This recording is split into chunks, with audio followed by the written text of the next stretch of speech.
नमस्कार दोस्तों, आप देख रहे हैं मालवांचल मित्र, जहां मालवा बोलेगा और सच सामने आएगा। नमस्कार मित्रों, मैं डॉली अरंदेकर और आप देख रहे हैं मालवांचल मित्र। भोजन जो बनाते हैं रसोइया संघ, उनकी मैं जिला अध्यक्ष हूँ। मध्याह्न भोजन है वो सिर्फ एक ही समूह को दिया जाता है सरकार द्वारा। कामकाजी और परिश्रमी महिलाओं को समय पर भुगतान करने। नमस्कार मित्रों, मैं डॉली अरंदेकर और आप देख रहे हैं मालवांचल मित्र। आज हमारे साथ उपस्थित है माया पाटीदार जी। जी आपका बहुत बहुत स्वागत हमारे चैनल पर। नमस्कार। तो क्या आप हमारे दर्शकों को बताना चाहेंगे कि आप किस संगठन से जुड़े हैं, आपके संगठन का नाम क्या है और आप क्या कार्य कर रहे हैं? जी, मैं महिला स्वयं सहायता समूह संगठन से जुड़ी हुई हूँ और जो मध्याह्न भोजन जो बनाते हैं रसोइया संघ, उनकी मैं जिला अध्यक्ष हूँ। और हमारे जो पूरे प्रदेश का कार्य तो हमारे श्री माया मनोहर बैरागी जी देखते हैं और मैं जिले का देखती हूँ। तो आप अध्यक्ष पद पर कार्यरत है, तो आपकी कोई कार्यकारिणी समिति है क्या? संगठन बना हुआ है हमारा, जो पूरे नीमच जिले का है।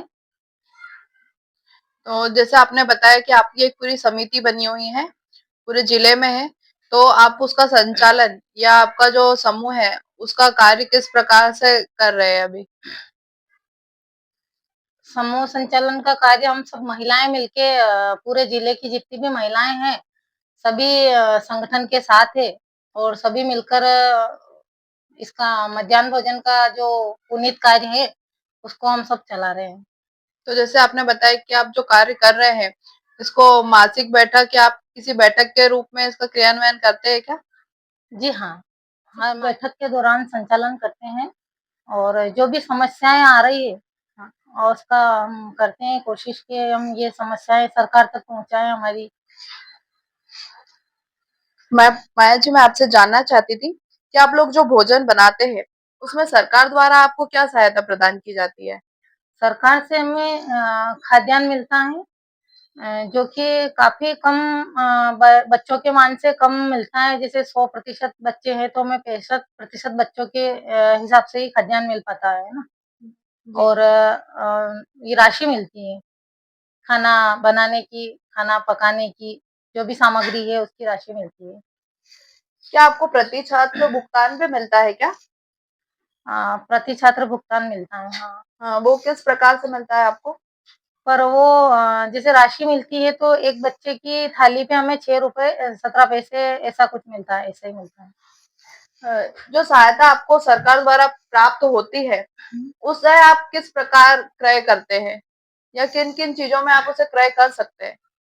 सरकार से जो राशि हमें मिलती है, उसमें हम क्रय करते हैं, पर वो राशि हमें समय पे नहीं मिलती है। मतलब क्रय करते हैं तो हम सामग्री लाने में करते हैं, खर्चा जो भी चलाते हैं, स्कूल का जो खाना बनाते हैं, तो उस खर्चे में सामग्री लाने में ही करते हैं उसका क्रय तो।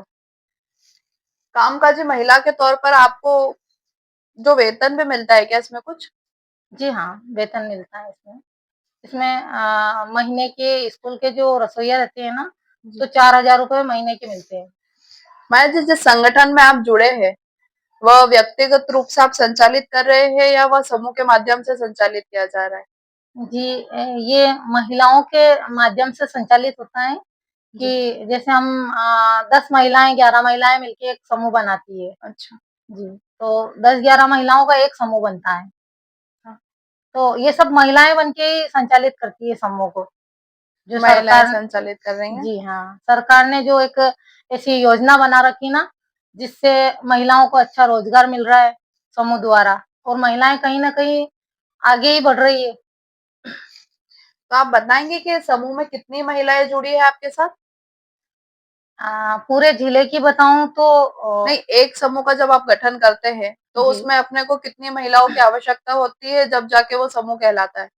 जी 10 से 11 महिलाएँ रहती है उसमें, है ना? जी। 10 से कम नहीं रहती है। तो 10-11 महिलाओं का एक समूह बनता है। मैं जिस संगठन में आप जुड़े हैं, वह व्यक्तिगत रूप से आप संचालित कर रहे हैं या वह समूह के माध्यम से संचालित किया जा रहा है? जी ये महिलाओं के माध्यम से संचालित होता है जी। कि जैसे हम 10 महिलाएँ, 11 महिलाएँ मिलके एक समूह बनाती है। अच्छा। जी, तो 10-11 महिलाओं का एक समूह बनता है। हाँ, तो ये सब महिलाएँ बन के ही संचालित करती है समूह को। जो महिलाएँ सरकार संचालित कर रही हैं। जी हाँ, सरकार ने जो एक ऐसी योजना बना रखी ना, जिससे महिलाओं को अच्छा रोज़गार मिल रहा है समूह द्वारा और महिलाएँ कहीं न कहीं आगे ही बढ़ रही है। तो आप बताएँगे कि समूह में कितनी महिलाएँ जुड़ी हैं आपके साथ? पूरे जिले की बताऊँ तो नहीं, एक समूह का जब आप गठन करते हैं, तो जी, उसमें अपने को कितनी महिलाओं की आवश्यकता होती है, जब जाके वो समूह कहलाता है? जी 10 से 11 महिलाएँ रहती है उसमें, है ना? जी। 10 से कम नहीं रहती है। तो 10-11 महिलाओं का एक समूह बनता है। जैसे आपने बताया कि जो समूह है, उसमें 10 से 11 बहनें आपसे जुड़ी है। तो आप दर्शकों को बताएँगे कि वर्तमान स्थिति में नीमच जिले में कितने समूह कार्यरत हैं अभी? जी नीमच जिले में 850 समूह कार्यरत है, तो इसमें 2200 रसोइया है अपने नीमच जिले में। जी। तो इसमें हर एक समूह में 2 से 3 महिलाओं को रोज़गार मिलता है। एक स्वयं सहायता समूह कितनी जगह खाद्यान्न प्रदान कर सकता है? एक स्वयं सहायता समूह मतलब एक जगह खाना दे सकता है ना, पर अगर कहीं व्यवस्था नहीं हो या कोई अन्य समूह नहीं है, तो वो गाँव के अगर 2-3 स्कूल भी है तो वहाँ भी दे सकता है खाना। जैसा कि आपने बताया था कि जो मध्याह्न भोजन है, वो सिर्फ़ जी। एक ही समूह को दिया जाता है सरकार द्वारा। तो जब सरकार द्वारा मध्याह्न भोजन एक समूह को दिया जाता है, तो वो किस प्रकार से कार्य करते हैं? मतलब जो है आंगनवाड़ी में भी दिया जाता है और प्राइमरी सेक्शन में भी दिया जाता है, मिडल सेक्शन में भी दिया जाता है। तो बच्चों को किस प्रकार से भोजन वहाँ प्रदान किया जाता है? जी हाँ, आंगनवाड़ी में भी देते हैं हम और प्राथमिक स्कूल में, मिडिल स्कूल में सभी में देते हैं। लेकिन वो खाद्यान्न जिस प्रकार से सरकार हमें देती है, तो वहाँ ऐसा है कि अच्छी क्वालिटी का खाना देना पड़ता है ना, तो बहुत कम खाद्यान्न मिलता है। जैसे हमारे बच्चों की संख्या रहती है 100% है ना? और हमें खाद्यान्न मिलता है 65% मान से। अब वहाँ बच्चे तो है 100% उपस्थित है, 100 ही बच्चों को खाना खिलाना है, लेकिन खाद्यान्न बहुत कम मिलता है, तो उस वजह से हम मतलब बहुत अच्छे इस संस्था को चलाना चाह रहे हैं हम। पर कहीं न कहीं सब लोग एक जैसे नहीं है, तो बहुत परेशानी आ रही है इसको चलाने में। जो महिलाएँ वहाँ कार्यरत है, जी। वो बच्चों को किस प्रकार से भोजन प्रदान करते हैं? जैसे कि 2 सेक्शन होते हैं भोजन में भी, एक उनको नाश्ता दिया जाता है और फिर बाद में भोजन प्रदान किया जाता है। तो आप दर्शकों को बताएँगे कि जो नाश्ते का है, उसमें आप क्या प्रदान करते हैं बच्चों को और जो भोजन मिलता है, फिर उसमें आप क्या प्रदान करते हैं? जी, जैसे आंगनवाड़ी में तो नाश्ता का भी रहता है। हाँ, तो चावल भी देते हैं नाश्ता में, दलिया देते हैं नाश्ता में, है ना? और फिर उसके बाद साढ़े 12 बजे हम खाना भेजते हैं आंगनवाड़ी में और स्कूल में खाना भेजते हैं, तो वो मेनू अनुसार खाना देना पड़ता है। हाँ, तो क्या मेन्यू मतलब वार के हिसाब से जो मेन्यू चलता है हाँ। कि किस दिन आपको किस वार को क्या प्रदान करना है या जो रूटीन एक शेड्यूल जो बना होता है बच्चों का, तो वो आंगनवाड़ी का एक अलग बना होता है और मिडल सेक्शन और प्राइमरी सेक्शन बच्चों का भी अलग बना होता है। जी। तो वो किस प्रकार से और क्यों बनाया जाता है? जी, जो मेनू जो बनाया जाता है ना, वो वार के हिसाब से बनाते हैं कि जैसे सोमवार को हमें रोटी दाल और हरी सब्ज़ी देनी है और मंगलवार को देना है खीर, पूड़ी, सब्ज़ी और फिर बुधवार को हमें रोटी, सब्ज़ी, दाल देना है ना? और फिर गुरुवार को हमें कढ़ी चावल देना है और शनिवार को देना है पराठे और मूँग की दाल। तो इस प्रकार से मेनू है, तो उस प्रकार से हमें भोजन देना पड़ता है स्कूल में। जैसा कि आप बता रहे हैं कि जो शेड्यूल बना हुआ है, वो बहुत ज़्यादा अच्छा लंबा और अच्छा बना हुआ है। तो जो आप काम करते हैं, जी। इसका जो समय में किस समय में आपको इसका पेमेंट सरकार द्वारा प्रदान किया जाता है? जी, पेमेंट तो सरकार द्वारा हमें समय पे प्राप्त नहीं होता है, जैसे 2-2 3-3 महीने हो जाते हैं, पेमेंट नहीं आता है। अब हम सरकार को बार-बार जैसे ज्ञापन दें, हमें बहुत परेशानी आती है और पेमेंट भी आता है तो सिर्फ़ 1 महीने का आता है, जैसे 3 महीने का पेमेंट है तो 1 महीने का मिलेगा। तो जब हम राशन लाते हैं दुकानों से, तो महिलाएँ कर्ज़ में हो जाती है, अब 3 महीने का राशन कोई उधार तो दे नहीं का। वो इधर-उधर से कहीं से भी पेमेंट का अरेंजमेंट करके सामान लाती है ना, 3 महीने में 1 महीने का पेमेंट आता है, तो उनका वो कर्ज़ चुकाना थोड़ा मुश्किल हो रहा है। तो जिस प्रकार आप बता रहे हैं कि पेमेंट लेट आता है, तो आप किस प्रकार व्यवस्था का संचालन करते हैं? जी मतलब उधार लेना पड़ता है, कहीं से किसी से उधार लेना पड़ता है या किसी दुकान से उधार सामान लाना पड़ता है या फिर अपन अपने घर के कुछ मतलब मान लो फसल है या कुछ भी अपने बेच के हम उस समय तो अपनी व्यवस्था चलाते हैं। जैसा कि आपने अभी बताया था कि 100% छात्र हैं और 65% ही आपको जो है खाद्यान्न सामग्री सरकार द्वारा उपलब्ध की जाती है। तो क्या ये प्रति संख्या के पैसे से आप क्वालिटी वाला भोजन बच्चों को प्रदान कर पाते हैं? जी हाँ, हम क्वालिटी वाला भोजन देने की मतलब रखते हैं इच्छा कि जब हम खाना खाने के लिए बच्चों को दे रहे, तो कम से कम अच्छी क्वालिटी का खाना दें और सरकार ने भी अच्छी ये संस्था चलाई, तो हम भी चाहते हैं कि इसको अच्छे से चलाएँ और हमारा सरकार से ये निवेदन है कि कम से कम जिस प्रकार से हम क्वालिटी वाला खाना दे रहे हैं, उस प्रकार से वो थोड़ा खाद्यान्न भी बढ़ा दे और थोड़ी राशि भी बढ़ा दे, तो हम अच्छे से दे पाएँगे।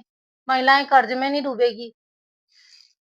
सरकार द्वारा जो आपको ₹1 किलो चावल या ₹1 गेहूँ वाली जो सहायता प्रदान की जाती है, उसका रख-रखाव या साफ-सफाई आप किस प्रकार से सँभालते हैं? जी, वो जो गेहूँ आते हैं अपने इसके स्कूल के जो हमें मिलते हैं खाद्यान्न के तो उसमें बहुत ही धूल आती है, कंकल आते हैं, है ना? कई बार तो उसमें वो जानवर निकलते हैं छोटे-छोटे, तो उनको साफ-सफाई करने में कम से कम 2 किले, ढाई किलो इतना तो उसमें कचरा ही निकल जाता है और उसको साफ-सफाई करने में पूरा दिन भर लग जाता है, क्योंकि उसको चारना, साफ करना, कंकल निकालने, है ना? पीसना उसको, तो पूरा दिन भर ही लगता है साफ-सफाई करने में। तो जैसा आप बता रहे हैं कि जो खाद्यान्न सरकार द्वारा प्राप्त किया जाता है, उसको आपको साफ करने में बहुत दिक्कतें आती है या जो क्वालिटी आप बता रहे हैं कि उसमें कम भी हो जाता है, हाँ। तो आप इसको किस प्रकार से मैनेज करते हैं? जैसे कि साफ-सफाई अगर करवा रहे हैं, तो वो साफ-सफाई कौन कर रहा है या उसके लिए भी आपको किसी को वेतन देना पड़ता है? जी हाँ, अगर हमें टाइम नहीं मिल पाता है क्योंकि रोज़ तो हम स्कूल जाते हैं, 9 बजे से मान लो 3 बजे तक स्कूल में ड्यूटी करते हैं, फिर घर का काम भी रहता है। तो कभी अगर मतलब मान लो ज़्यादा है गेहूँ साफ करने, मान लो 1 महीने का, 2 महीने का राशन आया है, तो हमें मज़दूर भी करके साफ करवाना पड़ता है, क्योंकि अच्छी क्वालिटी के गेहूँ तो आते नहीं है, तो मज़दूर तो लगते हैं उसमें सफाई करने के लिए। तो माया जी आगे बढ़ते हुए हम चाहेंगे कि आप मालवांचल मित्र के माध्यम से 2 संदेश प्रसारित करें। तो पहला संदेश है कि जो आपके समूह में कार्यरत बहनें हैं, जी। आप उनको क्या संदेश देना चाहते हैं? जी, मैं समूह में कार्यरत बहिनें हैं, उनको ये संदेश देना चाहती हूँ कि सबसे पहले तो हम सबको एक साथ रहना पड़ेगा, मजबूत होके अपने संगठन को मजबूत करना पड़ेगा। फिर अपनी जो भी समस्याएँ आ रही है ना? उस बात को हमें सरकार तक पहुँचाना होगा। तो हम जब सरकार तक अपनी बात को रखेंगे, पहुँचाएँगे तो सरकार भी हमारी करेगी ना बात का समस्या का समाधान करेगी सरकार भी। तो आप सरकार से क्या माँग करना चाहते हैं? सरकार से तो ये है कि भई एक तो समय पे हमारा पेमेंट जैसे एक निश्चित तारीख फिक्स हो जाए, है ना? कि जैसे महीने का पेमेंट इस तारीख को आएगा, जो खाना पकाने की राशि आती है या खाद्यान्न मिलता है, वो सब हमें समय पे मिले और फिर हमें आंगनवाड़ी में जो खाना बनाते हैं, तो सिर्फ़ 1 महीने का जो खाना नाश्ता बनाते हैं, हम सिर्फ़ ₹500 मिलते हैं उसमें। तो हमारा सरकार से एक ही निवेदन है कि कम से कम ₹6000 तो महीने के मिलने ही चाहिए, है ना? क्योंकि उसमें समय भी होता है वेस्ट और ना तो खाद्यान्न ज़्यादा मिलता है और ना पैसा मिलता है उसमें। तो यही है सरकार से कि थोड़े पेमेंट भी बढ़ाया जाए। स्कूल में सिर्फ़ ₹4000 मिलते हैं, एक रसोइया की राशि। तो महिलाएँ 9 बजे से 3 बजे तक तो स्कूल की ड्यूटी करती है। उसके बाद वो कहीं दूसरी जगह तो मज़दूरी कर नहीं सकती, है ना? जी। तो उसमें ना तो उनका घर खर्चा चल पा रहा है और ना वो स्कूल के सही से चला पा रही है खर्चा। तो वो क्या करे अब? महिलाएँ मतलब क्योंकि ड्यूटी वहाँ करने आने के बाद तो वहाँ उनको मतलब ₹200 भी दिन के नहीं मिल रहे, है ना? ₹130 ऐसे कुछ मिल रहे हैं उसमें, है ना? तो अब आज की इतनी महँगाई के ज़माने में 130 रुपए में क्या होए? कैसे परिवार चलाएँ? और जो हमारे साथ काम करती है रसोइया बहिनें, तो वो इतनी मतलब पढ़ी-लिखी नहीं है, उनको इतना हिसाब वगैरह कुछ आता नहीं है। वो इतना लगा नहीं पाती है हिसाब, कि क्या बच रहा है ने क्या अपन खिला रहे हैं बच्चों को और कैसे अपन इस व्यवस्था को चला रहे हैं। तो माया जी, जैसा आप अभी बता रहे थे जी, कि जो आंगनवाड़ी में जो हमारी बहनें कार्यरत है, जी। तो उनको सिर्फ 500 रुपए जो है वेतन प्राप्त होता है। तो उनकी ऐसी क्या मजबूरी है कि वो 500 रुपए वेतन में कार्य कर रहे हैं? क्योंकि आज हम देख रहे हैं कि 500 रुपए बहुत छोटी रकम है, जिससे जी, घर खर्च भी नहीं चल पाता है ठीक ढंग से। तो ऐसा क्या कारण है जो बहनें आंगनवाड़ी में हमारी कार्य कर रही है? जी। तो ये है कि मतलब ये सरकार का एक पुनीत कार्य है ना? तो इसमें हम सरकार की जो चला रखी ना संस्था, तो हम यूँ सोच रहे हैं कि ये पुनीत कार्य इसको करें अपन, है ना? और अच्छे से चलाएँ इस संस्था को, सरकार ने अच्छी संस्था चला रखी है। लेकिन हमारा सरकार से ये निवेदन है कि थोड़ा इस संस्था की तरफ भी ध्यान दें कि हमें मिल कुछ नहीं रहा है ना? बड़ी मुश्किल से इस संस्था को चला रहे हैं। तो थोड़ा मानदेय भी बढ़ा दें और थोड़ा खाद्यान्न भी बढ़ा दें तो ताकि हम अच्छे से इस पुनीत कार्य को कर सकें।